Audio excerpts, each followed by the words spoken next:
This video is about the Revolutionary period, which takes place from 1760 to 1800. This time was known as the Age of Reason. During this time, there were people called rationalists. Rationalism is the belief that human beings can arrive at truth by using reason rather than relying on authorities or religion like they did in the last unit that we studied with the Puritans. Reason is the ability to think in an ordered, logical manner. It's using your brain. Now, there's a lot of differences between rationalism that we're about to study and Puritanism that we just finished studying. Rationalists believe that God reveals himself to all people through the God-given gift of reason. Remember that Puritans felt like God revealed himself only to the elect through the God-given gift of grace. Rationalists believe that God created the universe but left it on its own and didn't really get involved in the day-to-day workings of the people. That's also known as deism. The Puritans felt that God was an active participant in the universe. Remember, he felt like everything that happened was because God wanted it to. The rationalists believe that the universe is good, that mankind can get enjoyment out of discovering scientific and natural laws, whereas the Puritans mostly focused on the fact that it was evil and mankind needs to focus on heaven and what he's going to have in the next life rather than the things of this world. The rationalists felt that humanity was good, that every individual can be perfect by using their reason. Puritans saw humanity as evil, that only God can save people through the gift of grace. Nobody can be perfect because only God can be. Rationalists think that God's primary objective is the happiness of his creatures, so the best worship that you can do is by helping others. The Puritans felt like you were supposed to bring sinners to salvation, so reading the Bible and attending church was absolutely essential. That was the type of worship that they did. The rationalists wrote about science, ethics, and government. Mostly what we'll read is going to be about government. The Puritans, of course, wrote about God, religion, those kinds of things. The rationalists intended for what they wrote to be heard or read by an audience. Speeches, documents, things like that. They wanted people to hear it. That was their whole purpose in doing it. Whereas the Puritans, remember, were more about looking into their inner lives for signs of God's grace. So it was more of a soul-searching, individualistic. They weren't expecting other people to really read what they wrote. They both wrote in the plain style of writing. The rationalists embraced the idea of self-transformation. You can become a better person by using reason. The Puritans felt like you could become a better person only through grace, which was given to God by God, so it's nothing that you could really do yourself. Freedom was a huge focus for the rationalists during the Revolutionary period. They wanted to use reason because it thrived on freedom. Freedom of speech, freedom from rulers, freedom from experiment, freedom to question the existing laws and institutions.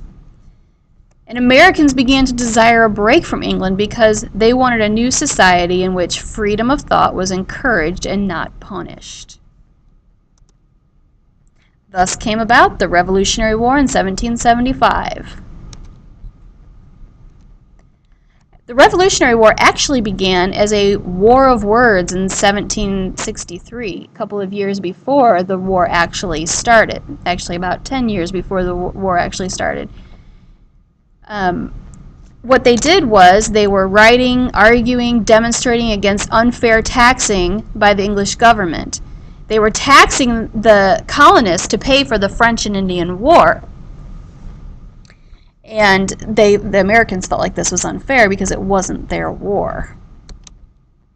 This war was originally intended as a protest, but of course because nothing came of it, the writing, the arguing, and all of that didn't do enough. These words didn't do enough, so the Revolutionary War had to happen. Now, the writing during the Revolutionary period, most of it comes in the form of pamphlets, speeches, historical documents, and political essays, some of which you'll probably read or have read in history class. The main writers from this period are Benjamin Franklin, whose autobiography and his rise from rags to riches we will read parts of. Thomas Jefferson wrote a historical document, which was the Declaration of Independence. We won't be reading that, but I'm sure you'll read parts of it in history. Patrick Henry wrote speeches. We will read him. Thomas Paine wrote pamphlets and essays. He wrote particularly pamphlets called Common Sense and The Crisis, and you'll probably hear about those in history as well. We don't have time to read that, but he is an important writer from the period. First, we'll talk about Benjamin Franklin. His masterpiece, his autobiography, is considered to be the masterpiece of the Revolutionary period, so we are definitely going to read parts of it. He had this Puritan background, the Puritan impulse towards self-examination, and he created this rags to riches story, a story of the triumph of the self-made person. Benjamin Franklin started off with nothing, and he made himself a millionaire. He's been called the first American. He's a symbol of American.